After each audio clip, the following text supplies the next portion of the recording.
Welcome to the ADHD Mind, where I share with you interesting facts, tips, and inspirations on ADHD. In today's video, we're going to talk about ADHD and anxiety. Please note, I'm not a medical professional. The information presented here is for educational purposes only. Anxiety is one of the most common comorbid diagnoses with ADHD. About 25 to 40% of adults with ADHD also have an anxiety disorder, according to ADDitude magazine. Symptoms of anxiety disorders. Experiencing occasional anxiety is a normal part of life. However, people with anxiety disorders frequently have intense, excessive, and persistent worry and fear about everyday situations.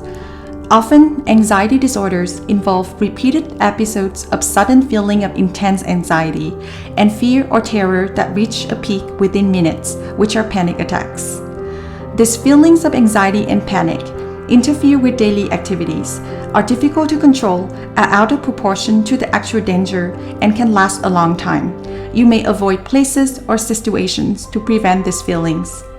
Symptoms may include the following: constant worry about many things, feeling on edge, stress, fatigue, and trouble sleeping. ADHD symptoms that can overlap with anxiety: inattention, restlessness, procrastination, sleep problems, feeling overwhelmed. Anxiety and ADHD, how to tell the difference. Case number 1.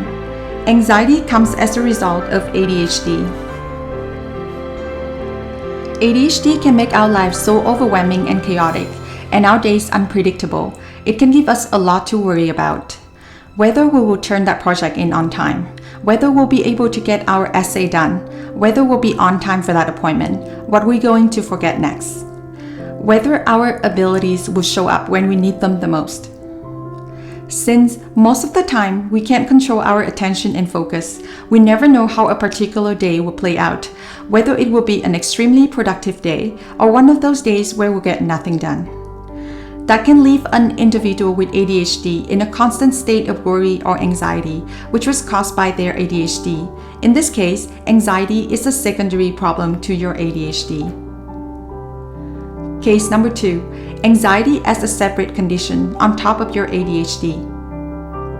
Your worries are usually about a wide variety of things and not only tied to your ADHD struggles.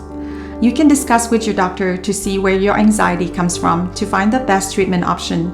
Your doctor will most likely look at which condition affects you the most, which one is a primary condition, which one is secondary. Sometimes, your treatment for ADHD will relieve your anxiety at the same time.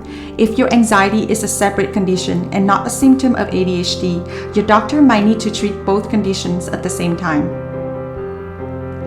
How to tell the difference between your ADHD and anxiety symptoms. Persistent worry. If worries arise from your ADHD symptoms, then the anxiety is a secondary problem. If it is clear your anxiety is beyond the ADHD, then is it a separate condition on its own. Physical symptoms. Anxiety expresses itself in a variety of physical symptoms: cold or sweaty hands, shortness of breath, heart palpitation, dry mouth, flushed face, numbness or tingling in the hands and or feet, nausea, muscle tension, migraine headaches, to name a few. Sleep. In the case of ADHD, you may have trouble falling asleep due to your mind not shutting off, racing thoughts, not necessarily due to fear or worries. It can be excitement or other feelings. In the case of anxiety, sleep problems are due to constant worry as well as fears and irrational thoughts. Irrational fears. People with an anxiety disorder may know that their fears are irrational, but they cannot help taking them seriously.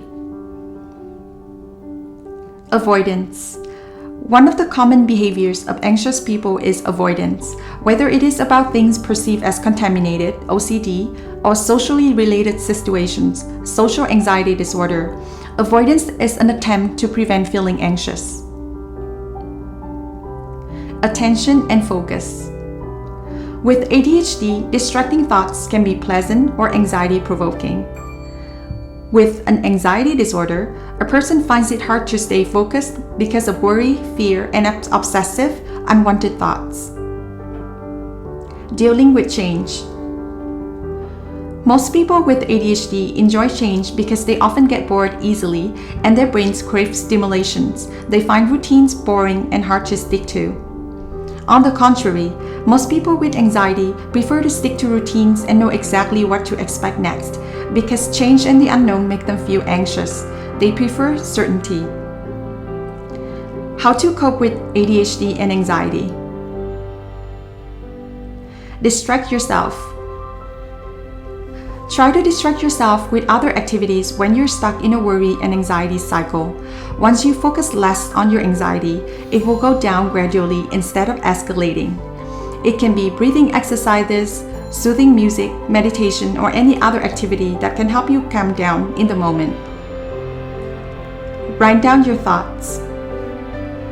It will help you process your thoughts and get through the negative emotions faster once you get it all out of your head. Talk to someone about your worries. Get perspectives from someone else you can trust. It will help alleviate anxiety symptoms in the moment. Maybe they can help you look at it from a different angle and determine if the threats or worries make sense. It is a liberating feeling when you can talk it out with someone rather than bottling up your own negative feeling. Exercise and movement.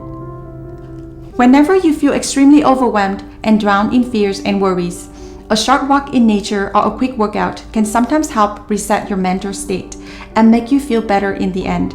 It gives our brains some time to detach from the pressures of everyday life. Lower your expectations. On days where you can't seem to function as well as other days, it would be helpful to lower our expectations. Be kind to yourself. That's what you need the most during those days, not more self-criticisms. The higher expectations we set for ourselves every day, the more stress and anxiety it will bring. Know your limit, what you can and cannot do on days you don't feel like your best self. Talk to your doctor. If none of the coping strategies you have tried so far seems to work and you find that your anxiety is getting more severe, then it is a good idea to talk to your doctor and see if treatment is needed. Thanks so much for watching. Let me know in the comments down below about your experience with ADHD and anxiety and what have helped you cope with it. I'll see you in the next video.